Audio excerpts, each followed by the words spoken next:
Assalamualaikum warahmatullahi wabarakatuh.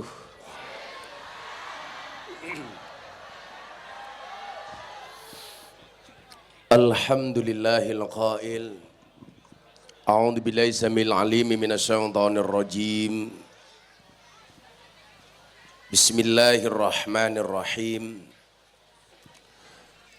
Qul ya ibadiyalladzina asrafu ala anfusihim la taqnatu mir rahmatillah. Innallaha yaghfiru dzunuba jami'a. Innahu huwal ghafurur rahim. Allahumma salli wa sallim wa barik ala hadan nabiyil karim Sayyidina wa maulana Muhammadin Sayyidina wa maulana Muhammadin wa ala alihi wa ashabil mujahidin at-tahirin. Rabbi shrah li sadri wa yassir li amri wahlul 'uqdatam min lisani yafqahu qawli, amma ba'du. Hadratal muhtaramin, para masyayikh, para kiai, para habaib, alim ulama, tokoh agama, tokoh masyarakat, para sepuh bini sepuh yang saya muliakan, para pejabat yang berkenan hadir dalam semua tingkatannya, termasuk TNI Polri yang saya hormati, segenap panitia pengajian dalam rangka halal bil halal, pemuda, Harmit, Himpunan Aktivis Remaja Masjid Desa Penganten, Kecamatan Kelambu, Grobogan. Bapak Ibu warga masyarakat Grobogan, rahimakumullah. Alhamdulillahirabbil alamin. Malam hari ini kita semuanya dihadirkan oleh Allah di tempat yang baik, di suasana yang sangat baik, di acara baik, ketemu dengan orang-orang yang baik. Saya berdoa mudah-mudahan selesai acara menghasilkan sesuatu yang baik. Maka saya minta kepada Allah, semoga yang sakit semuanya disehatkan, yang sedih dibahagiakan, yang susah disenangkan, yang berhajat segera dikabulkan, dan yang jomblo segera dinikahkan.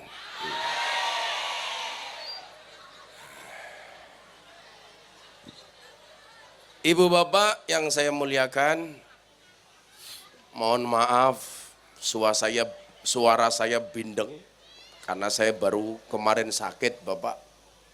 4 hari saya jatuh sakit, badan saya nggak karu-karuan karena mungkin terlalu capek. Maka malam hari ini saya melihat bapak-bapak ini wajahnya 2. Saya cuman mikir saja, ini benar wajahnya 2 atau bapak-bapak bermuka 2. Tapi kondisi walaupun badan saya sakit,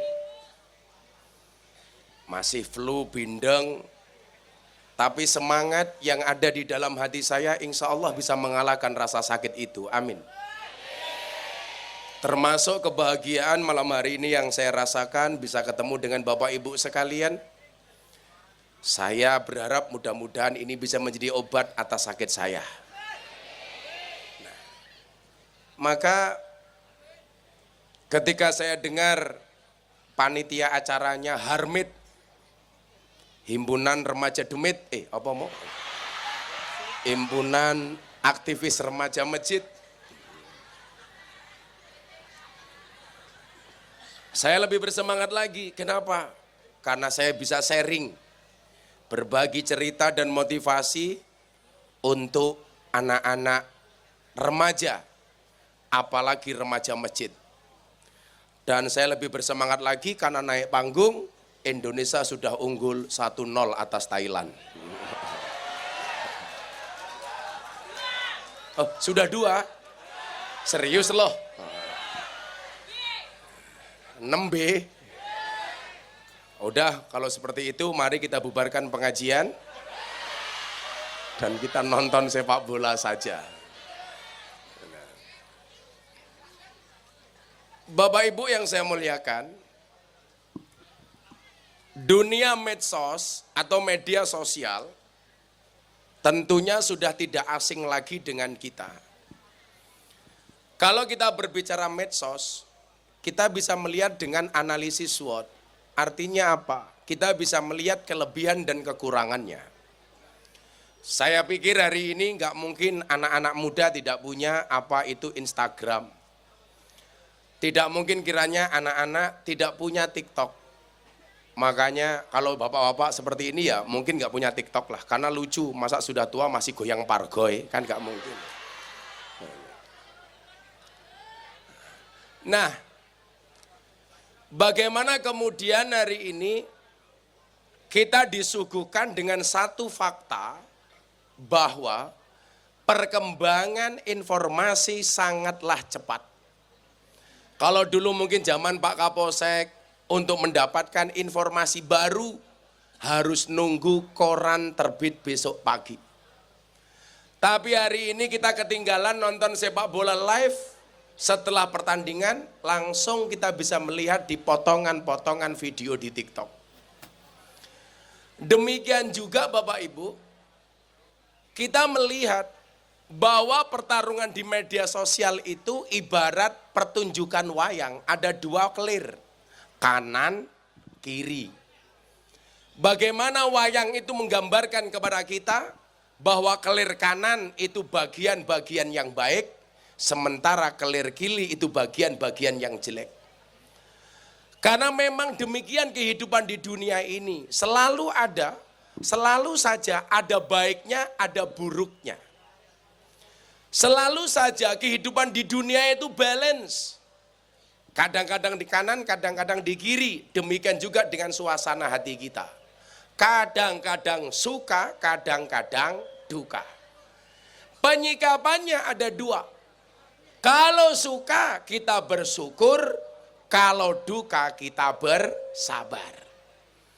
Nah, yang menjadi persoalan kemudian adalah atas nama viral, hari ini banyak orang menghalalkan banyak cara supaya videonya dilihat sama orang. Baru disinilah kemudian muncul problem. Banyak orang yang pada akhirnya atas nama ingin viral berurusan dengan kantor polisi. Contoh yang kemudian saya respon. Satu saat saya ditanya sama wartawan perihal seorang seleb TikTok yang membuat konten makan kulit kriuk babi dengan membaca Bismillahirrahmanirrahim. Jadi cangkeme nguntal babi dimulai dengan Bismillah. Pertanyaan saya, kalau makan babi dengan Bismillah menjadi halal apa tidak? Halal matamu, halal.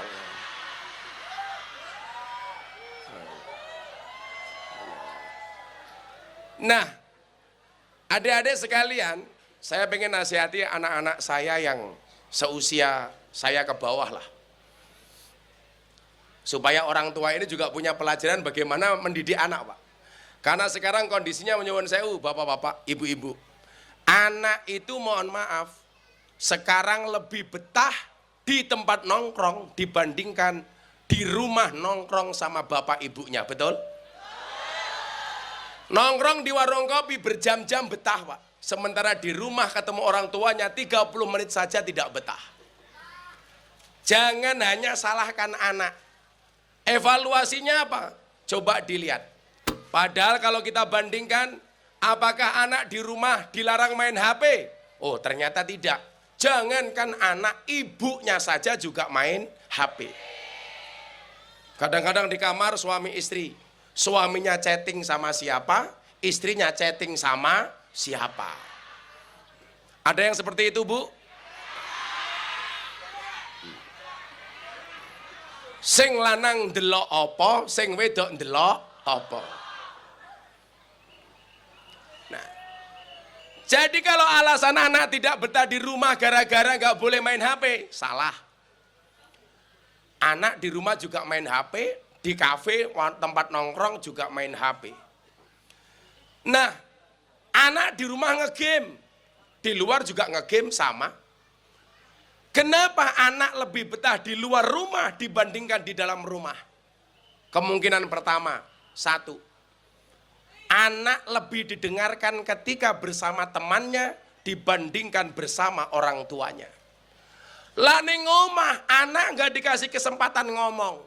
Sing ngomong bapak nih, mbok nih terus-terusan. Anak menjadi bosen, kenapa? Karena seringkali yang diomongkan sama orang tua itu-itu saja. Di bolan baleni terus, betul? Anak bosen, Bu. Nasihat untuk jenengan yang usianya sudah 60 tahun, sekarang dinasihatkan kepada anak-anak generasi Gen Z. Tentunya sudah tidak up to date. Mungkin baik bagi bapak ibunya, belum tentu baik bagi anaknya.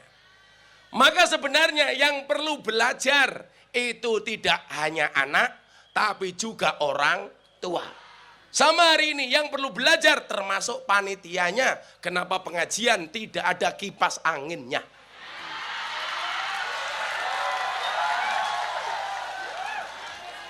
Aku sumu.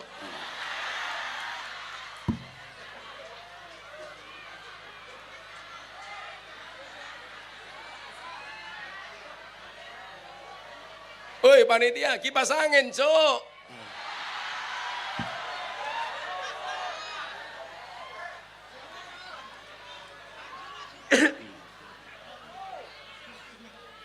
Ajur sum.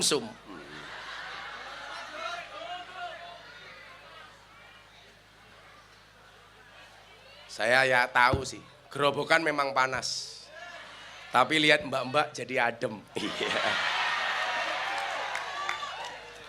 Yang jelas cowok itu paling suka dengan cewek polos. Baik polos pikirannya maupun bajunya. Selebeu. Kipas anginnya rono, pengajian gelasnya cewilik. Kere. Wis cilik, sangit.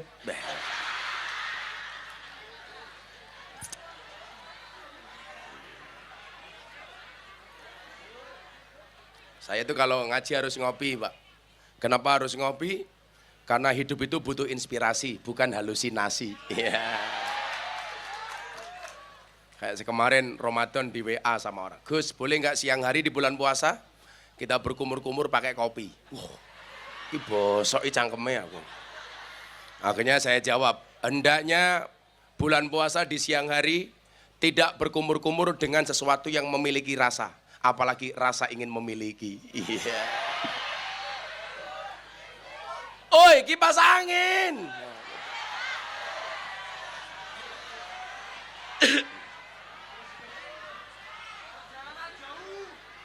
Kipas angin rono di Suragablek iki di sini.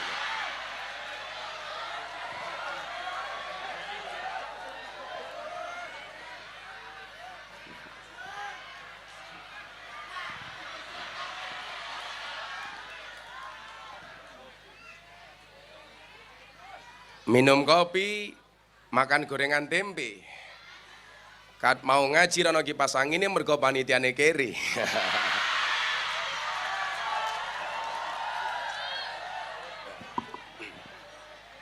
Sallu ala Nabi Muhammad. Nah, maka kemudian apa yang terjadi? Karena anak tidak betah di rumah dengan segala kebiasaan yang ada di rumah, anak mencari tempat nongkrong baru. Ketemu dengan teman-teman se-circle-nya.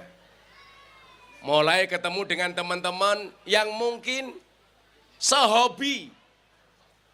Kalau hobinya di Harmed, bagus. Himpunan remaja masjid. Tapi kadang-kadang apa? Yang menjadi problem adalah anak kita nongkrong di tempat yang salah. Menemukan circle yang salah. Tempat pergaulan yang salah. Bahkan kalau di kota-kota besar, menemukan tempat pengajian yang salah. Makanya salah satu bahasa saya yang paling viral itu apa? Salah pergaulan jauh lebih gampang dinasehati daripada yang salah milih pengajian. Kalau orang salah pergaulan, Pak, saya sudah bergaul dengan beraneka macam ragam orang. Dari dunia preman sampai dunia perlontean. Semuanya berada di bawah kendali saya.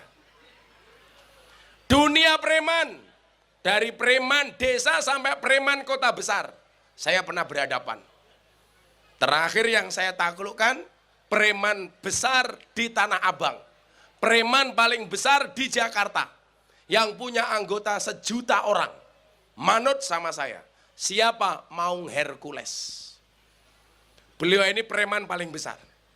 Dulu sebelum kenal dia, Pak, saya biasa ditantang gelut preman-preman di Jakarta. Satu ketika saya pernah dikeroyok 20 preman. Saya tidak mundur. Kenapa? Belakangnya sumur. Kecemplung modar aku. Mati digebuki preman gagah. Mati kecemplung sumur. Bah, ngenes, Pak. Nah, yang menjadi problem anak kita kemudian adalah menemukan circle-circle yang salah. Circle yang salah umpamanya ketemu teman yang hobinya tawuran. Maka yang terjadi apa? Anak kita yang sebenarnya tidak tahu apa-apa, akhirnya ikut-ikut tawuran. Dan ini sekarang banyak dan penyakit. Harusnya apa? Hobi itu disalurkan yang positif. Kenapa demikian? Karena dikatakan inna fiyadi subani amrol ummah. Sesungguhnya di tangan pemudalah urusan umat. Buktinya apa? Kalau dulu Bung Karno mengatakan berikan kepadaku 10 pemuda, maka akan aku guncang dunia. Fakta menjawab, 10 pemuda Indonesia mengalahkan Vietnam. 3-2. Oh, 10 pemuda. Kartu merah 1 Pratama Arhan.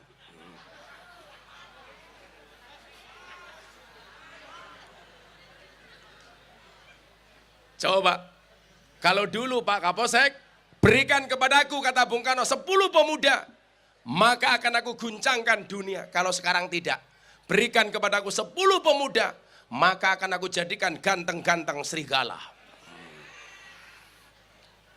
Nah, seharusnya apa? Anak kita arahkan kepada pergaulan yang baik. Karena survei membuktikan, anak itu menjadi nakal bukan karena pendidikan orang tua yang salah. Gak ada pendidikan orang tua yang salah. Pasti nasihat orang tua itu baik. Enggak? Bukan berangkat dari kurikulum pendidikan di sekolah yang jelek. Gak ada pendidikan yang jelek, semuanya baik. Tapi ternyata yang paling berpengaruh terhadap anak kita adalah lingkungan pergaulannya. Saya senang kamu masuk perguruan silat umpamanya. Ada yang masuk Pagar Nusa. Ada yang masuk PSHT. Boleh. Tapi ingat, saya paling tidak suka dari dulu kalau ada tawuran antar perguruan silat. Saya dulu pernah latihan PSHT, tapi guru besar saya orang Pagar Nusa, Gus Maksum. Jadi saya kenal dengan Pagar Nusa, saya juga ikut dengan PSHT. Lucunya apa? Bagi saya, orang belajar silat itu bukan untuk perang. Orang latihan silat itu bukan untuk menang-menangan. Pendekar itu bukan yang selalu menang di medan perang. Kamu ingat salah satu legenda kungfu dunia namanya Jet Li. Jet Li mengatakan apa?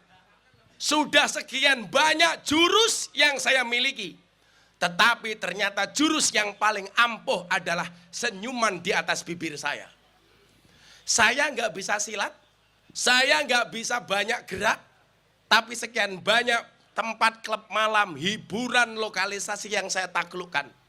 Bukan dengan gerakan silat saya, tapi cukup dengan senyuman yang ada di bibir saya. Lonte, takluk Pak. Kelepek-kelepek. Ora bahaya tah matamu kuwi. Aman, Cuk, aman. Saya sering ditanya, sebenarnya kalau Gus Miftah ngaji ketemu Purel, ketemu PSK, itu pengen apa enggak, Gus? Tak jawab, ya pengen. Terus bagaimana? Ya ngempet. Masa kiai ngacengan? Emangnya aku cowok apaan?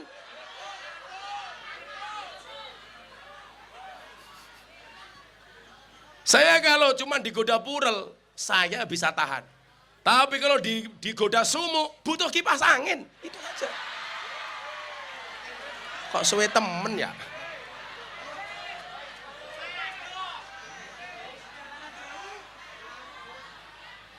Iki mbak ya ngono, kiai ini ngaji malah kono pacaran. Cie.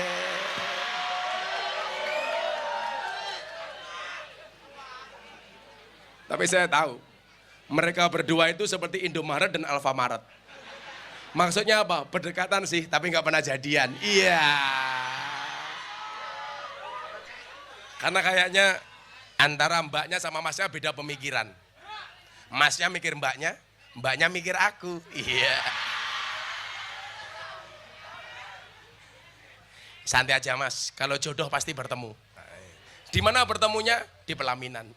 Sebagai apa? Sebagai tamu. Wah.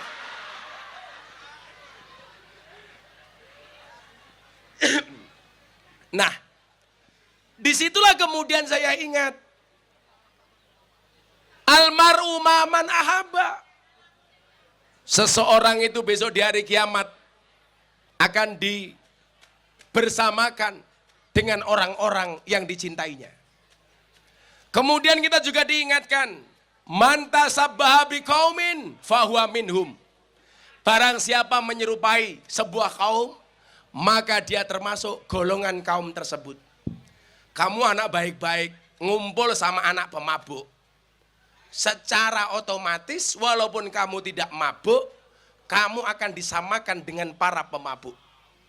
Orang bilang begini, saya mau ikut-ikutan Gus Miftah bergaul dengan para pemabuk. Saya bergaul dengan pemabuk dari tahun 2000 sampai hari ini tahun 2023. Alhamdulillah, jangankan mabuk, ngerokok pun saya tidak. Saya tiap malam Pak, dulu zaman saya belum banyak wirawiri, tiap malam membersamai para pemabuk. Sedikit pun saya tidak pernah bersentuhan dengan alkohol. Jangankan kok alkohol, ngerokok pun saya tidak.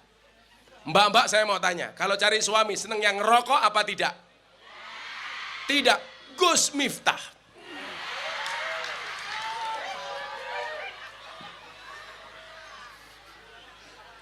Lah iki cangan-cangan ngerokok ketok iki. Rupane kaya asbak.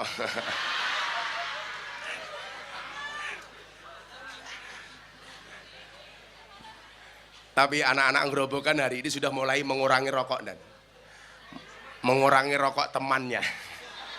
Jangan ngerokok, apa paling ngerokok ali. Oh jangankan mau ngerokok, wong mabuk aku ora benci oli. Karena saya punya prinsip, Allah itu benci dosa, tidak membenci pendosa. Santai aja. Yang dibenci oleh Allah itu bukan orangnya, tapi perbuatannya. Apalagi cuma ngerokok. Kiai-kiai itu juga rata-rata ngerokok.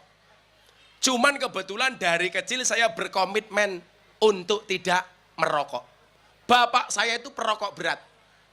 Saya suruh berhenti merokok, malah saya diceramai. Apa ceramah bapak saya? Kowe rasa ngatur-ngatur aku. Kamu harus tahu, 15% orang meninggal dunia karena merokok. Saya bilang, lah itu Pak buktinya. Maka kamu harus tahu, 15% orang meninggal karena merokok. Berarti 85% meninggal karena tidak merokok. Oh juga ya aku. Makanya bapak saya mau saya berangkatkan haji, ngerokoknya masih kencang. Saya pulang, bawa buku, bahaya merokok. Pak, monggo diwaos. Dibaca sama bapak saya seminggu. Setelah seminggu, subhanallah, berhenti membaca. Semerongos ya. Wong tua dilawan, monggo Pak ngerokok mboten napa-napa. Jenengan Pak Lurah napa? Oh, ketok rupane kaya bengkok. I love you.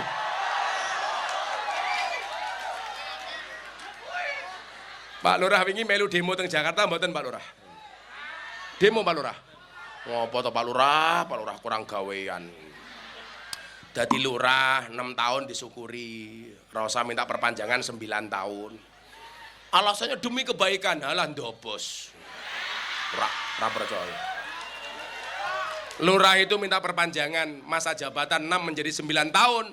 Bukan karena demi kebaikan. Tapi kenapa? Karena modalnya belum balik.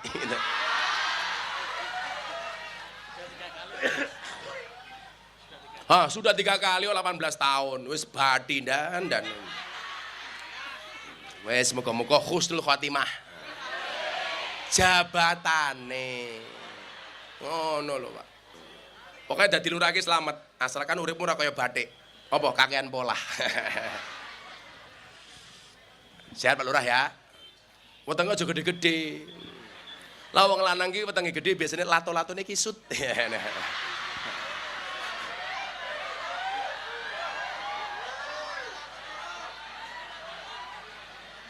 Lato-lato.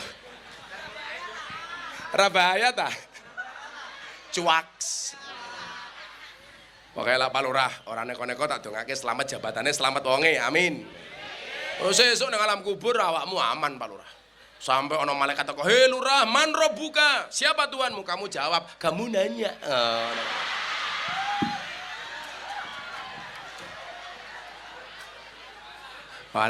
Paling malaikat jengkel giebuk cangkemmu rara, Bu. Ndelala digebuk gelundung. Malaikatnya bengok, "Toh, ganjel toh." Pak, sinten namanya Pak Lurah? Junet. Junet. Merajuni keimanan, guys. Semoga Pak Lurah panjang umur, amin. Wong sak donya mati Pak Lurah urip dhewe, amin. Saya itu ngomong saja berat Pak Lurah, kayak ganjel karena leher saya sakit. Ngomong susah. Tapi saya pengen anak-anak muda kita semangat. Lagian saya juga punya prinsip kok. Annasu yamutuna ala ma'asu. Seseorang itu akan dimatikan sebagaimana kebiasaan dia hidup. Jadi kalau saya sakit, saya masih ngaji kok ndelalah malaikat Israel datang, mati, enggak masalah. Paling cuma diumumkan di masjid-masjid gerobokan. Inna lillahi wa inna ilaihi rajiun. Ahlan, Beb. Panggil maling. Tegal. Sehat, Beb. Ya, alhamdulillah sehat. Doanya sakit, alhamdulillah. Enak banget badannya. Rambutnya ngiremi. Masya Allah. Doanya, Beb.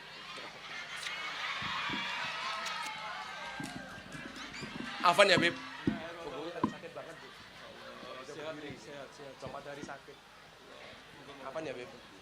Habib di atas, jangan di sini, Beb. Sana, Beb. Di atas aja, Beb. Di atas, Beb.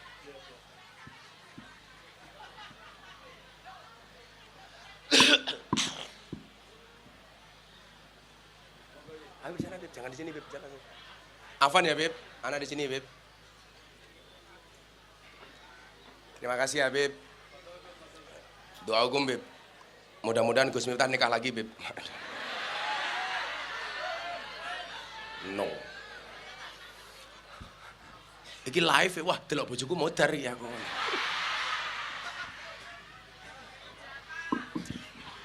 Ora bahaya tah. Tak kira suhu, ternyata cupu. Cuaks. Waduh, Indonesia kebobolan 2-1. HP ku sini bal-balan Bayu.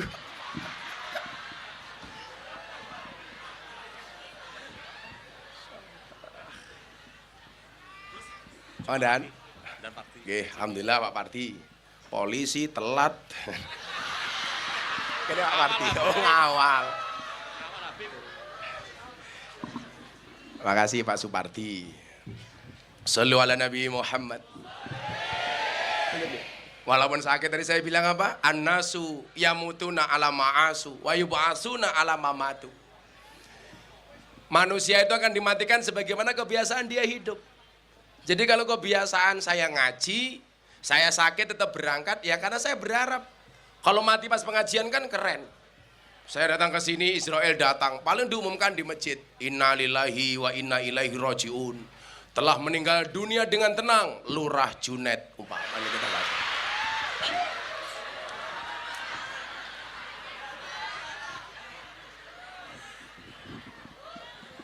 Santai Pak Junet. Mudah-mudahan Pak Junet masuk surga pertama kali. Amin. Berangkat setelah pengajian. Amin.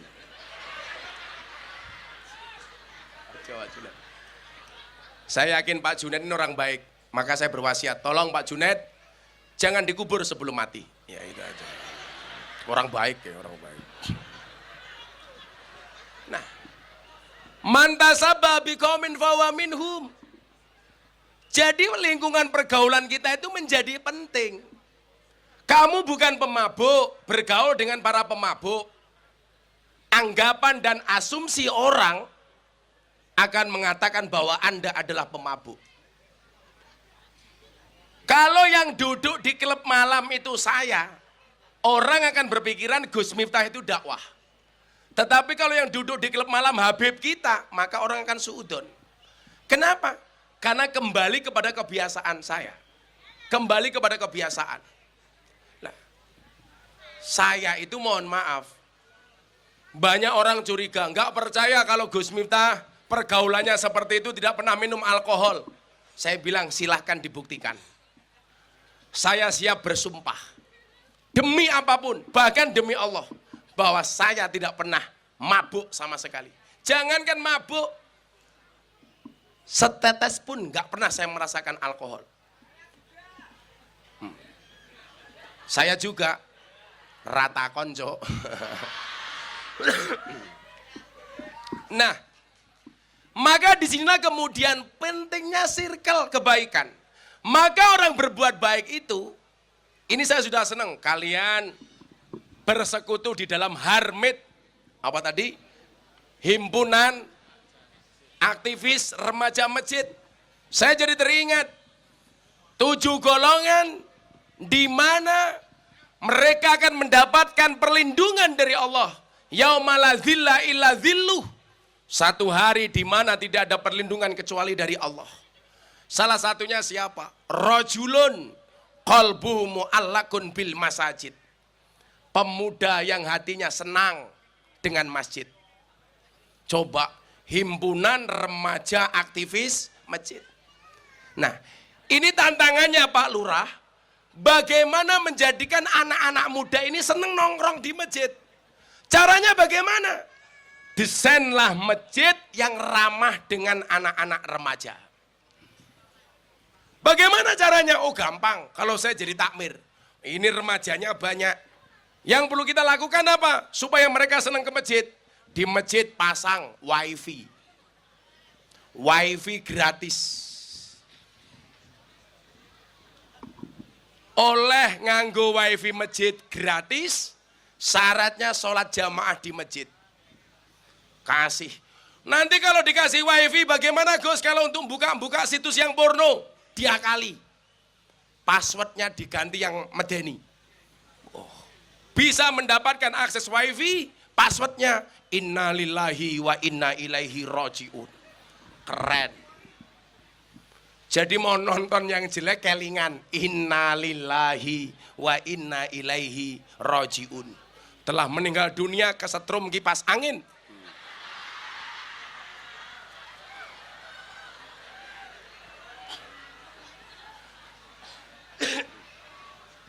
Saya itu melihat begini loh Pak Lurah dan Bapak Ibu. Kita pengen menciptakan anak-anak cinta masjid. Kenapa Bu?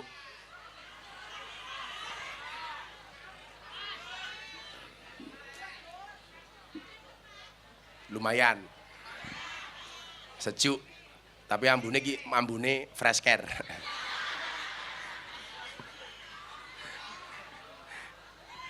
Mas, digawe menggok ndase ngiwanengen kaya wong tahlilan kaya curene terus masuk angin meneh kok aku. Sing wingi rong rampung. Nah, makasih ya Mas. Mudah-mudahan kamu berjodoh dengan Pak Junet. Insyaallah. Nah, supaya anak kita ini ta'alluq bil masajid, ada upaya-upaya bagaimana masjid ini menjadi tempat yang menyenangkan. Habib Afan, saya itu pernah didhawuhi sama Habib Lutfi. Kalau saya doakan lah, Insya Allah, saya kan tiap tahun berangkat haji. Tahun ini saya berangkat lagi sama Raffi Ahmad, sama Nagita Slavina. Besok ini saya doakan anak-anak saya di sini semuanya Bapak Ibu, mudah-mudahan tahun ini segera dipanggil oleh Allah Subhanahu wa taala.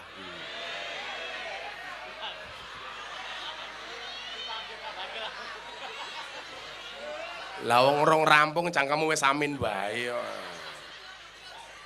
Segera dipanggil oleh Allah untuk ziarah Makkah Madinah. Saya didhawuhi begini, Beb. Kalau Anda besok masuk Raudhah. Raudhah itu mabaina baiti wa mimbari raudhatun min riyadil jannah. Antara rumahnya Kanjeng Nabi sama mimbarnya Kanjeng Nabi. Itu kan Raudhah.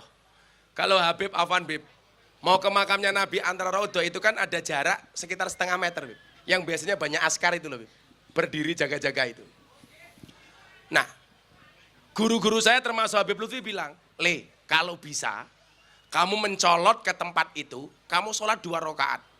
Jadi kalau ini Raudhah, ini makamnya Nabi, bainahuma itu ada jarak sekitar setengah meter. Yang biasanya dijaga sama askar itu. Saya penasaran, apa fadilahnya, Bah? Ternyata Bapak Ibu, disitulah dulu tempat para sahabat yang disebut dengan Ahlus Sufah, nunggu keluarnya Kanjeng Nabi dari dalam untuk belajar. Jadi dia nunggunya di situ para sahabat itu. Supaya kamu dapat keberkahan ahli ilmu ketika belajar bersama Kanjeng Nabi. Mereka menunggu Kanjeng Nabi di emperan dalamnya Kanjeng Nabi yang itu sekarang jarak antara rumah sama Raudhah. Saya pernah nekat, Beb. Polisi lengah sedikit yang nunggu di situ, askar namanya Pak Polisi. Saya lompat. Polisi askarnya mau marah. Saya langsung sholat Allahu Akbar. Menang polisi ini, Allahu Akbar.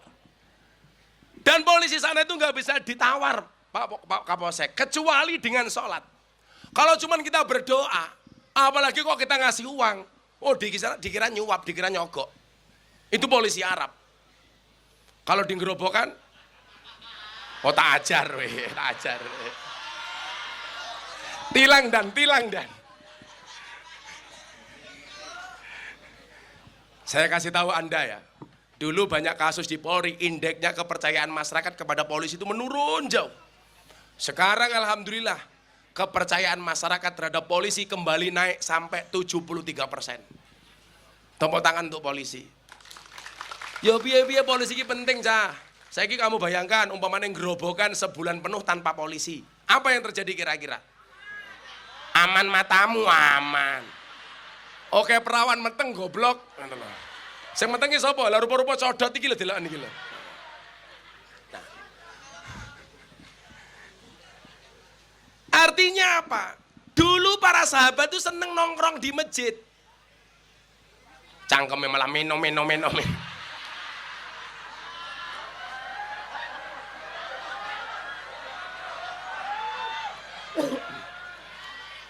Dan suarane bakul iki jos ya.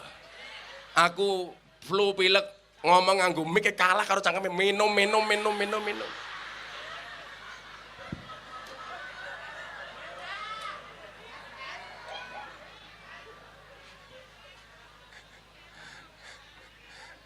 Tak kasih tahu, Mas.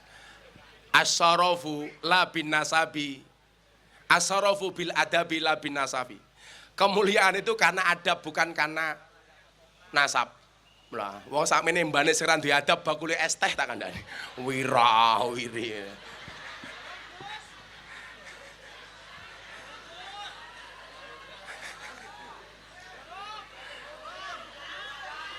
Persoalane lah tak borong siji, kaya ning Tegal, Beb. Kabeh maju, njaluk dituku. Malah jangan bareng, guys. Bentuk cukuranmu kaya kotak infak.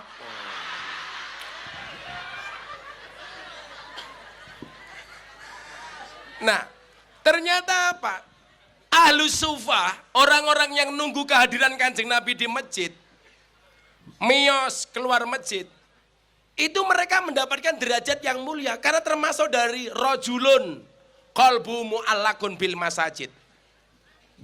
Maka ini saya pikir bagus. Himpunan remaja aktivis masjid, bagaimana? Di ketuane remaja sapa? Junet, mosok Junet.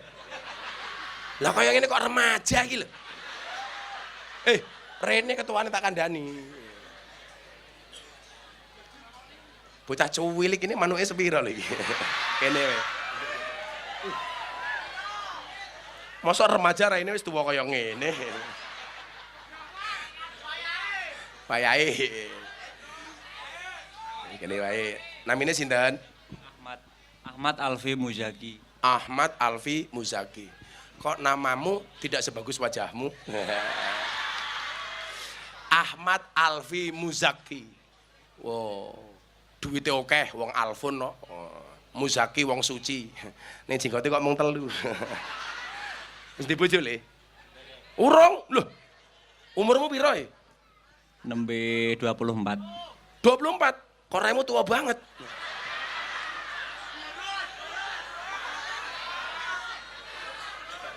Semoga kamu berjodoh dengan MC-nya. Amin. Cie ngelirik, cie. Muzaki ngelirik. Nah, tugasnya Mas Muzaki itu bagaimana supaya rojul kita itu ta'aluk bil masajid. Sehingga kemudian terusannya apa itu? 7 golongan yang dapat perlindungan dari Allah. 2 orang laki-laki perempuan saling mencintai. Salah satunya diajak bermaksiat. Dia mengatakan apa? Inni akhafullah. Aku mau bermaksiat, aku wedi karo Gusti Allah. Cah lanang diajak pacaran karo cah wedok, diajak mesum. Ayo Mas mesum. Sing lanang jawab, "Sorry, aku takut dengan Allah." Jajal bocah gerobokan. Diajak kok nolak, ora diajake mapan tak kandhani. Malah nyah. Ini karakter-karakter yang dirindukan oleh surga. Ayo. Orang-orang yang dirindukan oleh surga. Bukankah kita diingatkan berulang kali? Aradallah ang takuna mahbuban la muhibban. Allah menghendaki kamu untuk menjadi orang-orang yang tidak hanya mencintai, tapi orang-orang yang dicintai. Makanya kenapa kita hadirkan Habib? Ini orang-orang yang dicintai oleh umat. Maka pesan saya satu. Di mana-mana ini saya sampaikan Afwan. Saya malu hari ini ada perdebatan antara beberapa kiai dan beberapa Habib soal habaib. Saya malu. Saya cukup menggunakan dalilnya Sayyid Abdullah Al-Haddad. Wa ala kafatil muslimin ayyataqidu hubbahum wa mawaddatahum wa yuwakiruhum wa yu'adimuhum bi ghairi israfin wala huluwin. Ini saya sampaikan kemarin di Halal Bil Halal Akbar di Kanjus Sholawat Pekalongan sama Abah Lutfi. Saya malu hari ini. Ada orang bersengketa, adu domba, beda pendapat. Benar nggak Habib itu duriannya Kanjeng Nabi? Guru saya pesan, hendaklah kamu mengutamakan husnudzon, jangan suudzon. Kalau memang Habib keturunan Kanjeng Nabi, tes DNA. Ya Allah.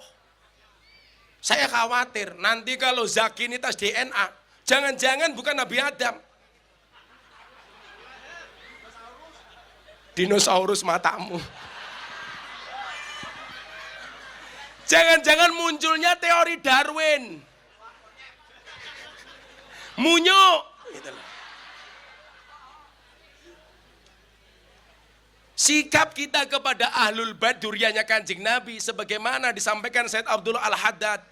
Ayat gitu hubbahum wa mawaddatahum. Ayo kita cintai, kita hormati. Bi ghairi israfin wala huluwin. Enggak usah berlebih-lebihan, enggak usah lebay. Biasa-biasa saja. Dengan tetap mencintainya, menghormatinya. Jangan membuat wacana yang justru memprovokasi kerukunan.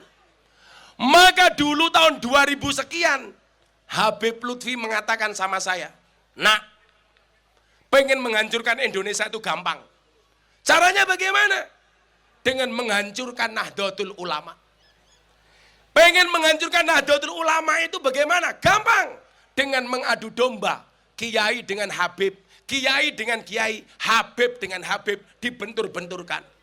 Itu sudah Habib Lutfi sampaikan sekian tahun yang lalu. Dan ternyata terbukti hari ini. di media sosial banyak orang berbeda pendapat antara habaib dengan kiai, meragukan duriyahnya Nabi, mewacanakan tes DNA. Saya itu kalau buka seperti itu mohon maaf, nggak nyaman hati saya. Daripada saya melihat perdebatan, apakah habaib itu benar duriyahnya Kanjeng Nabi, mbok saya ngadem-adem saja. Betul? Betul? Kalau memang gara-gara pemicunya Habib Bahar umpamanya, kita nggak suka dengan Habib Bahar, ya cukup dilokalisir di Habib Bahar. Jangan semua Habib disamaratakan. Afan ya Habib ya. Habib sendiri juga banyak yang nggak suka dengan kekasaran Habib Bahar. Tapi kita nggak usah ikut-ikutan. Kita itu nggak usah membanding-bandingkan Habib, nggak usah membanding-bandingkan kiai. Wong kita bukan Habib, kita bukan kiai. Saya itu loh tersinggung kalau dipanggil kiai. Nggak usah kamu panggil saya kiai. Anggap saja saya prof, bukan profesor, provokator. Provokator kebaikan. Betul? Saya nggak bangga dipanggil kiai. Di Jogja itu gamelan dipanggil kiai. Gamelan yang paling terkenal ada dua, Kiai Guntur Madu sama Kiai Nogo Wilogo. Di Solo Kebo dipanggil kiai, namanya Kiai Slamet, saingannya Kiai Junet.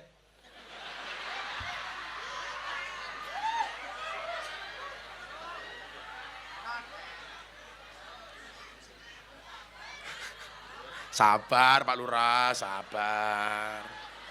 Ngono emosi. Katanya temen, kan kita soulmate.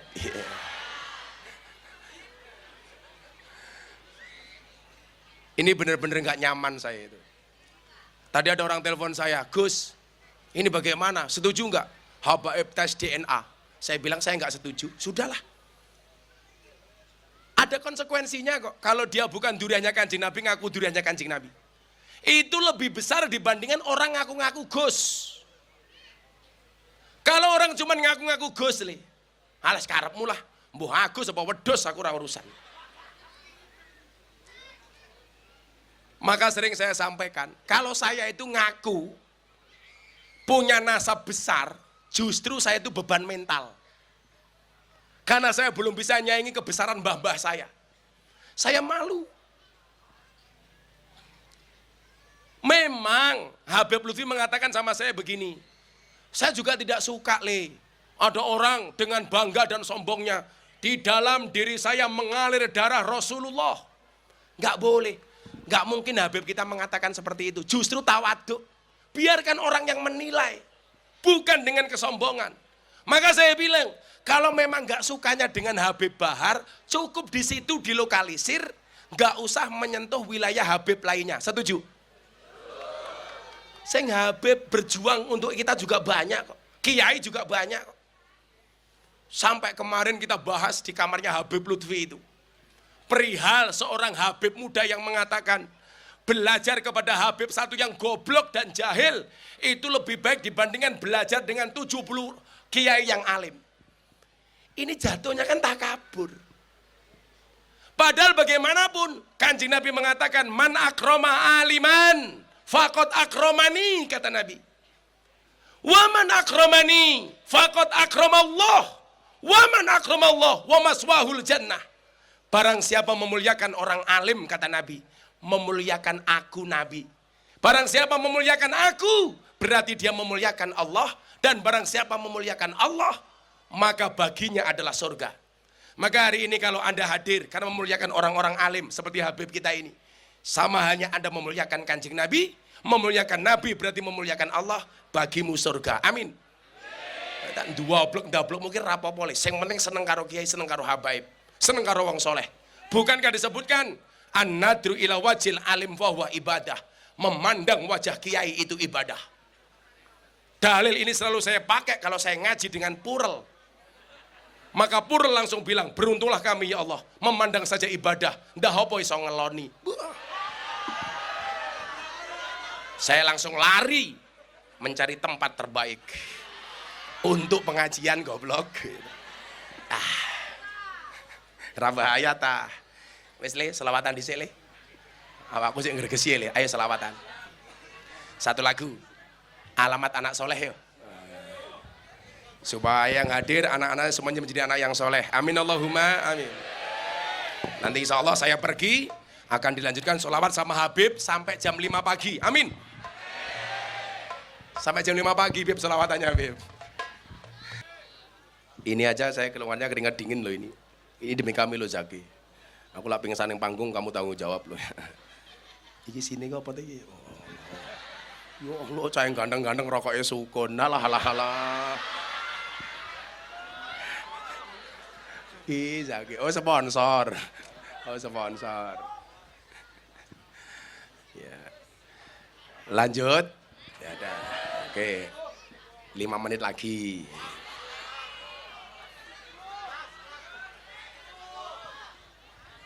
Maka ibu-ibu harusnya apa? Sebagai orang tua, ayo kita support. Anak-anak kita ini benar-benar menjadi anak masjid. Karena saya mencatat ibu bapak, kita itu bisa berbuat baik minimal dengan 3 cara. Yang pertama, membiasakan diri untuk berbuat baik. Kebaikan itu bisa berangkat dari kebiasaan. Kayak Pak Tentara, Pak Kapolsek. Kenapa tentara sama polisi itu bisa disiplin? Karena memang dibiasakan disiplin. Sehingga seseorang itu akan dilihat dari kebiasaan-kebiasaannya. Maka tadi saya sampaikan, bahkan an-nasu yamutuna ala ma'asu.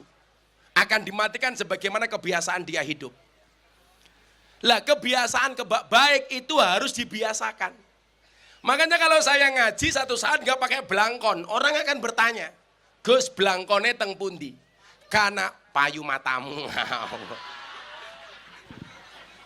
Aku ini bar diajar ning medsos gara-gara belangkonku 100 juta dikira TPPU menerima aliran pencucian uang money laundry. Gara-gara belangkon saya laku 900 juta. Yang beli dilelah ditangkap polisi ada masalah. Saya bilang dalam hukum fikih itu mohon maaf, orang beli kita nggak boleh bertanya uangnya dari mana. Makanya kalau Anda jualan jeruk, mbok yang beli PSK sekalipun, kamu nggak boleh ngomong, mbak duitnya dari ngelonte ya, nggak boleh.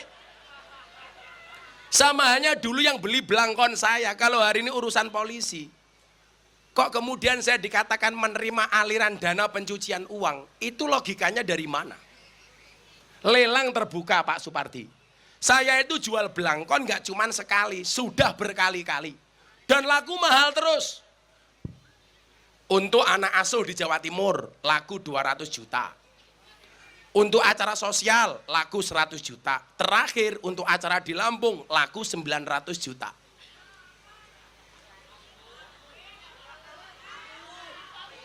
Eh? 50? 50 apa? Jangankan belangkon tadi, rambut saya yang diberkahi sama Habib. Saya kemarin haji tahun 2022. Saya mau tahalul, saya potong ujungnya tok. Teman saya pengusaha dari Jakarta, Gus, dipotong semuanya saya beli. Kamu berani bayar berapa? $100.000. Itu sama dengan 1,5 miliar. Rambut dhuwur 1,5 miliar, apalagi kepalanya. Kok apalagi yang bawah ngawur. Ini kemarin Beb mau dibeli sama pengusaha Beb. Gus, dipotong. Saya bawa pulang ke Jakarta, saya beli $100.000. Sekarang begini loh. Mahal atau murah itu tergantung seneng apa enggak, dan yang kedua punya uang apa enggak. Kok jangankan kamu beri $100.000, mbok tuku 1 juta pun kamu enggak mau. Kenapa? Mungkin kamu seneng tapi randuwe duit. Saya kan punya prinsip, kulla say'in idza kasura rakhusa illal adaba. Segala sesuatu itu yang jumlahnya banyak pasti murah kecuali adab. Makanya kalau Anda pengen mahal, satu, jadilah orang yang beradab. Pasti harganya mahal. Kemudian yang kedua, jadilah yang sedikit. Kiai itu banyak. Yang pakai belangkon jarang. Gus Miftah. Lumrah kalau belangkon saya mahal. Dibeli oleh orang yang senang. Karena barang itu kalau sedikit langka, kalau langka antik, kalau antik harganya mahal. Kiai itu banyak, yang ngurusi purel jarang. Siapa? Gus Miftah. Berarti Gus Miftah kiai. Kok Kiai Purel? Kiai larang. Kiai Purel.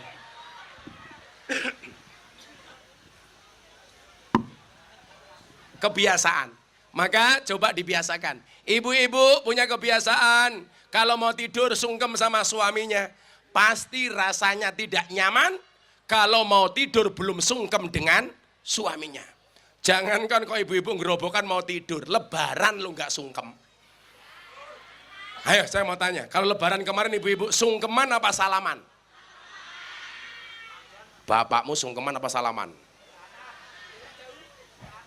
Malah mengwe-anan. Pak, kosong-kosong ya. Malah kayak bal-balan. Kalau tradisi kita itu di Jogja, Beb, itu ada namanya sungkeman, Beb. Tapi tak pikir ini keren ya. Sungkeman itu tradisi, tapi keren. Apa bedanya sungkeman dengan salaman? Kalau orang musofahah salaman, itu belum tentu sungkeman.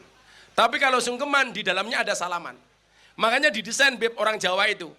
Laki-lakinya disuruh duduk seperti ini, perempuannya laku jongkok, laku dodok. Kemudian mengaturkan ikrar sawalan seorang istri kepada suami. Hal ini mengingatkan dawuhnya malaikat Jibril ketika beliau berdoa, Kanjeng Nabi Muhammad mengaminkan. Salah satu isinya doa malaikat Jibril apa? Ya Allah ya Rabb, jangan kau ampuni, mohon maaf, jangan pernah kau terima amal ibadah umat Muhammad. Baik sholatnya, puasanya, zakatnya, dan yang lainnya. Kalau sampai hari ini ada seorang istri yang durhaka dengan suaminya. Makanya kenapa yang sungkem perempuan kepada laki-laki, bukan laki-laki kepada perempuan. Makanya Bu, yang belum sungkem mumpung masih sawal, tolong Anda sungkem. Suaminya suruh duduk, Anda matur yang bagus. Matur yang bagus, ada perintah Al-Quran. Qaulum ma'rufun wa maghfiratun khairum min shadaqati yatba'uha ada. Ngomong yang baik dan penuh maaf, itu lebih disukai oleh Allah dibandingkan sedekah yang diikuti dengan kata-kata yang menyakitkan. Maka suaminya suruh duduk, ibu-ibu sungkem. Dibiasakan. Bapak, kaulo ngaturaken sugeng riyadi. Mbok menawi kaulo gadah kelepatan sak kelima saking ucapan sak langkah saking tindak tanduk kaulo. Banyu sak cawuk lemas sak caruk godhong sak suwek kayu sak coklek. Kula nyuwun agung isih samudra pangaksami Bapak. Ambung tangane wolak-walik. Mwah, mwah, mwah. Kalau pakai cara keraton, yang dicium tidak hanya tangan, tapi dengkulnya. Ingat, dengkulnya, bukan atasnya. Etikanya bagaimana? Suaminya jawab ikrar istrinya. Kan sing kurang ajar kadang-kadang wong lanang. Sing wedok ngomongnya dawa Bapak kawula ngaturaken sugeng riyadi mbok menawi kawula gadah kelepatan sak lima saking ucapan sak langkah saking tindak tanduk kawula banyu sak cawuk lemas sak ceruk godhong sak suwek kayu sak coklek kula nyuwun agung isih samudra pangaksami. Sing lanang kadang-kadang jawabannya apa? Ya padha-padha. Apa kuwi?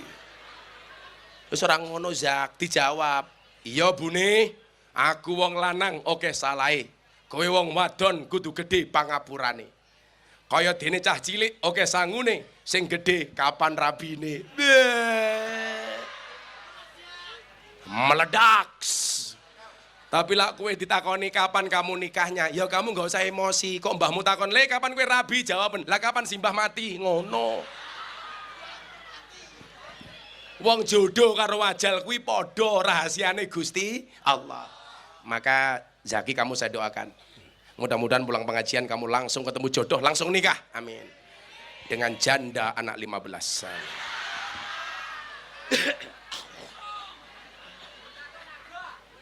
Santai aja Zak. Akan datang satu saat kamu akan dipertemukan dengan orang yang tepat yang kedatangannya untuk menetap bukan karena nafsu sesaat. Iya. Slebeu. Cuaks. Sallu ala Nabi Muhammad. 1, membiasakan diri. 2, mensuasanakan. Ayo lingkungan masyarakat kita buat lingkungan yang menyenangkan. Apa itu lingkungan yang baik? Lingkungan terbaik adalah masjid.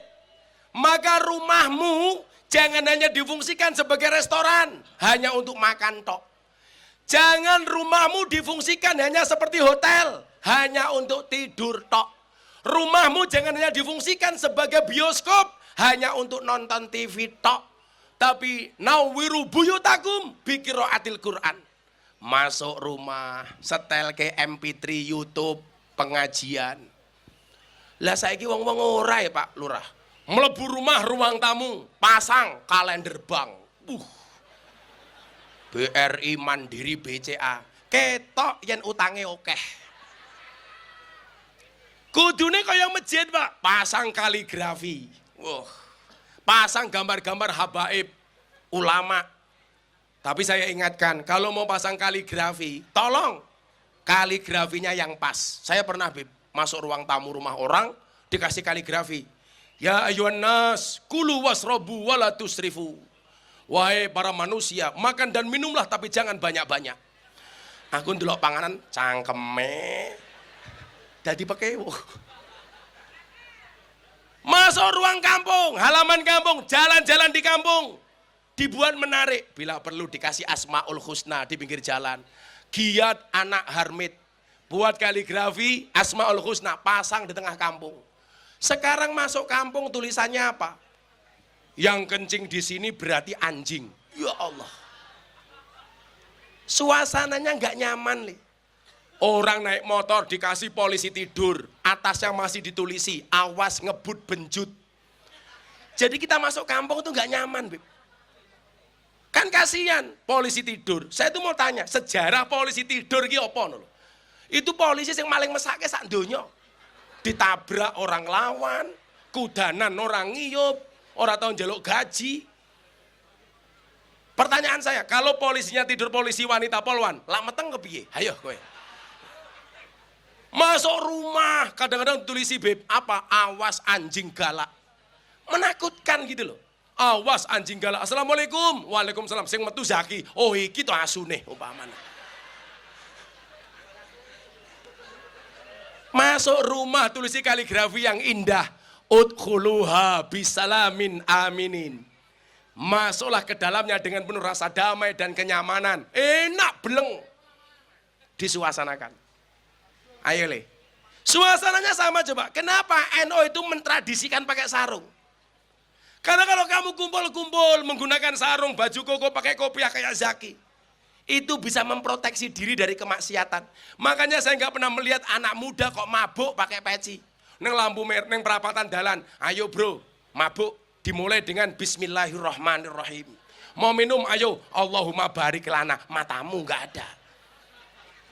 Jadi kenapa atribut kayak beliau-beliaunya itu pakai pakaian jubah? Itu dalam rangka memproteksi diri dari kemaksiatan. Makanya dibiasakan dengan pakaian-pakaian takwa. Walibasu takwa. Tujuannya itu. Ayo kamu gak pakai kopiah ya apa boleh.